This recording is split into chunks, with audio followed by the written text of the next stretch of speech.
Bonjour à toutes et à tous. Ici Philippe Aubry à Histoire d'un Nord.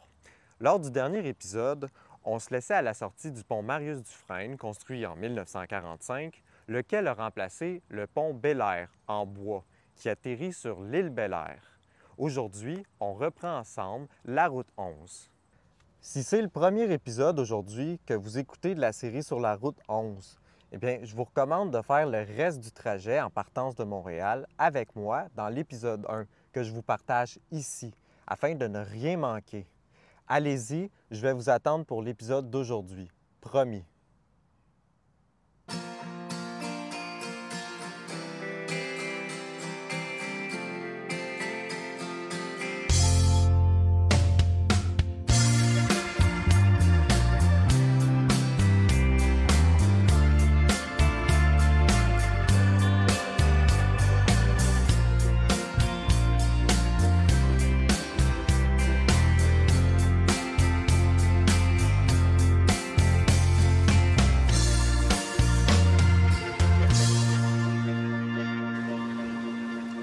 Sans plus tarder, je vous situe. Rosemère, telle qu'on la connaît aujourd'hui, est née de la municipalité de paroisse de Sainte-Thérèse. Le village est une municipalité distincte de sa campagne. Le nom Rosemère est déjà présent sur les lèvres et sur les cartes. Lors de l'inauguration de la ligne du chemin de fer du Canadien Pacifique en 1876, on nomme ainsi la gare. En anglais, mare signifie voisinage. Quelle est la municipalité la plus proche en distance absolue d'où je me trouve? Sainte-Rose, que je vous présentais dans le dernier épisode. Rosemère, village proche de Sainte-Rose, voisinage de Sainte-Rose. Ingénieux, non? Éventuellement, le nom Rosemère sera francisé pour Rosemère. En attendant ce moment, le bureau de poste ouvert en 1901 prend le nom de Rosemère, associant ce secteur à vocation touristique au nom de l'actuelle municipalité des Basses-Laurentides. À la sortie du pont Bel-Air en bois, on débouche sur l'actuelle rue de l'île Bel-Air Ouest. Une assise en béton de cet ancien pont est encore visible sur les rives de la rivière des Mille-Îles, un peu plus à l'ouest du pont Marius Dufresne.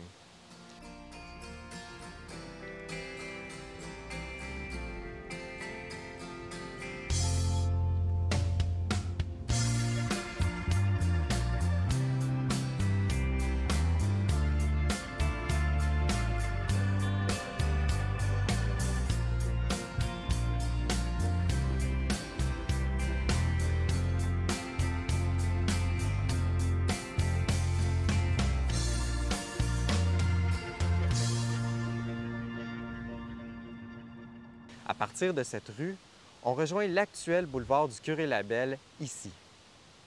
On va tourner ici, à gauche, sur la Grande Côte.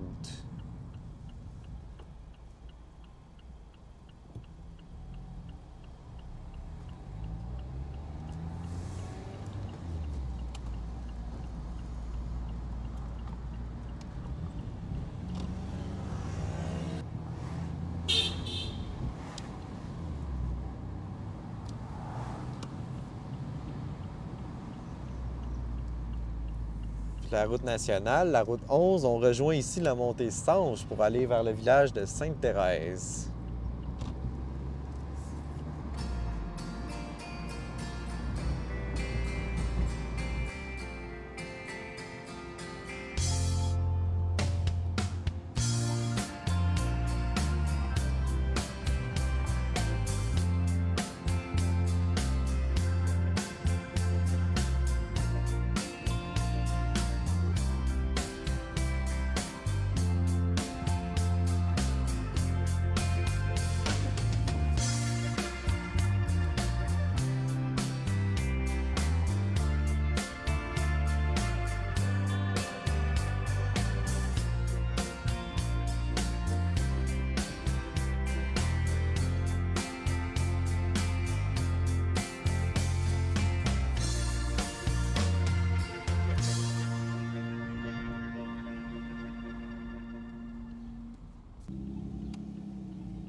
Digne de mention ici, se trouve l'Hôtel Blainville, sur la rue Blainville, dans le centre-ville de Sainte-Thérèse.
La route nationale rejoint la Grande Ligne par la côte Saint-Louis.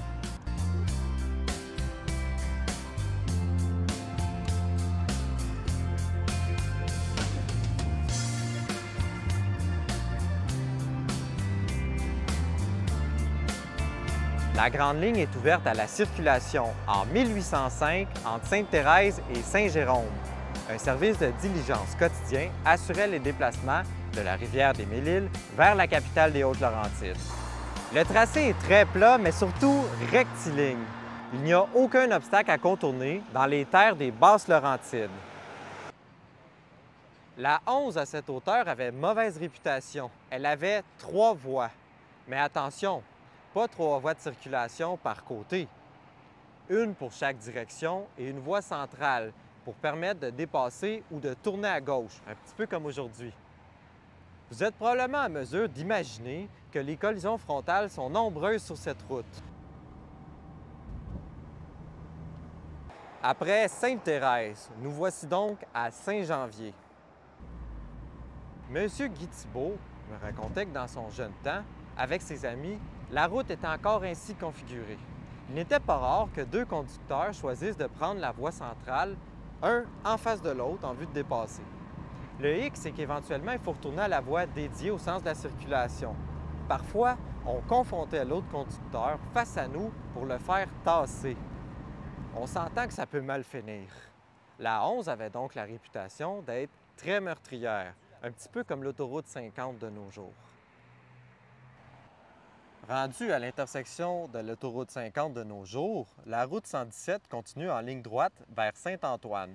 L'ancienne route, elle, existe encore. Il s'agit d'emprunter la montée Guénette, de tourner à droite, rendue sur la 158.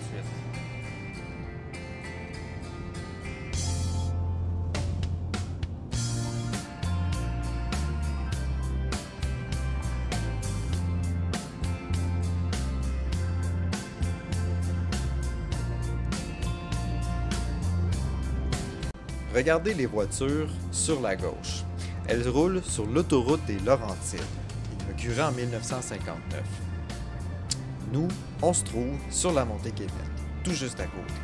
Ce qui est intéressant du secteur, c'est que dans une largeur de 1 km, on a 3 époques différentes pour accéder au nord.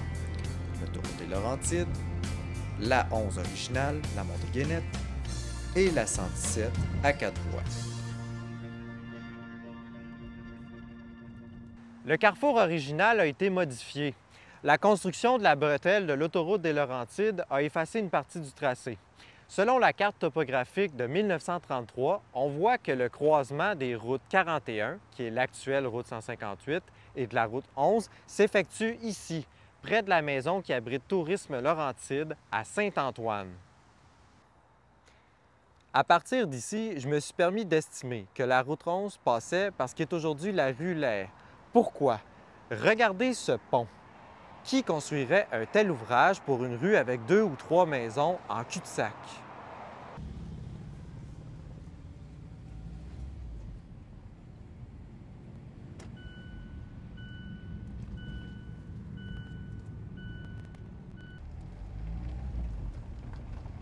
Alors aujourd'hui, la rue La Haye, elle est divisée en 3 sections en cul-de-sac et c'est une rue privée. Normalement, on n'y a pas accès.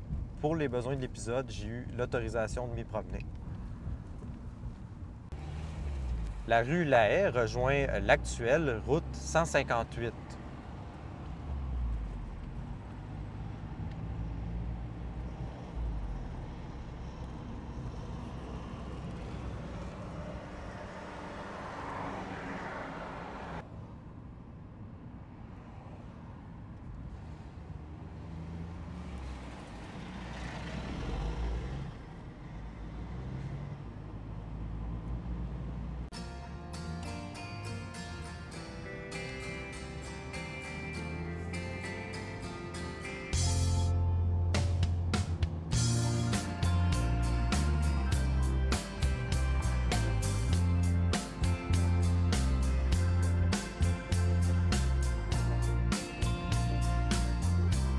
C'est plus loin les rues Saint-Georges et Labelle, au cœur de la municipalité de Saint-Jérôme.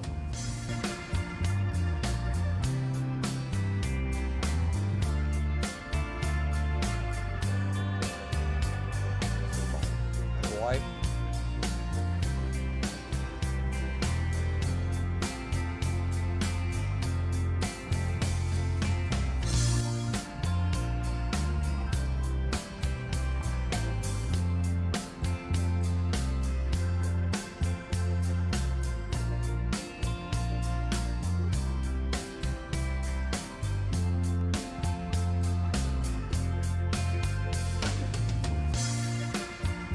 La fièvre de l'automobile gagne tôt la ville laurentienne.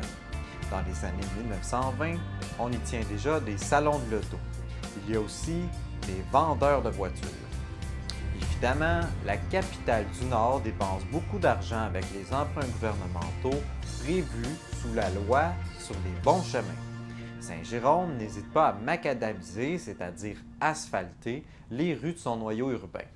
De plus, vu sa position centrale dans la région des Laurentides, on réclame une véritable route entre Montréal et les Pays d'en haut. En 1926, le souhait sera réalisé.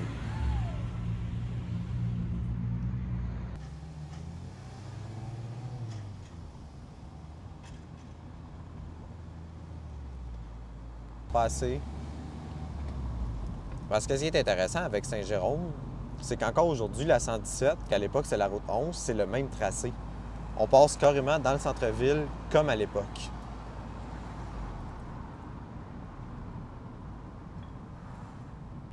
Faut dire que la première autoroute du Québec, qui porte le numéro 15, est inaugurée en 1959. Ceux d'entre vous qui l'avaient déjà emprunté auront remarqué qu'au kilomètre 45, une large sortie intègre directement la route 117. En 1959, l'autoroute des Laurentides s'arrêtait à cet endroit-là. On l'avait conçu ainsi pour alléger le volume de la circulation qui transitait par le centre-ville de Saint-Jérôme. Si aujourd'hui on se plaint que les autoroutes montréalaises s'apparentent à des stationnements en heure de pointe, la célèbre route 11 avec ses voies simples l'était tout autant le vendredi soir et le dimanche après-midi dans l'après-guerre.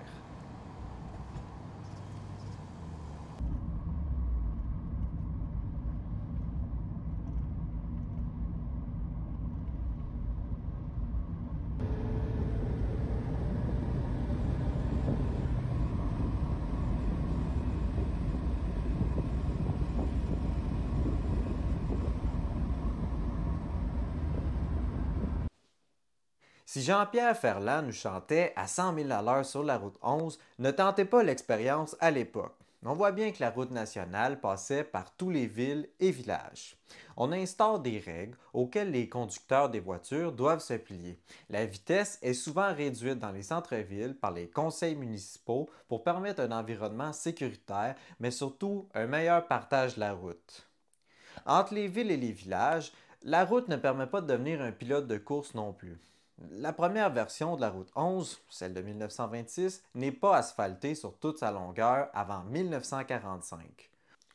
Au nord de Sainte-Adèle, c'est une simple route en gravier, à une voie de largeur, par sens de direction tout au mieux, avec son lot de pentes et de courbes. Monter dans le nord, c'est plus une aventure qu'une balade. Comme aujourd'hui, la route se détériore au gré des saisons. Mieux vaut éviter de s'aventurer dans les trous et les flaques d'eau pour ne pas abîmer sa belle machine. Et l'hiver, on oublie ça.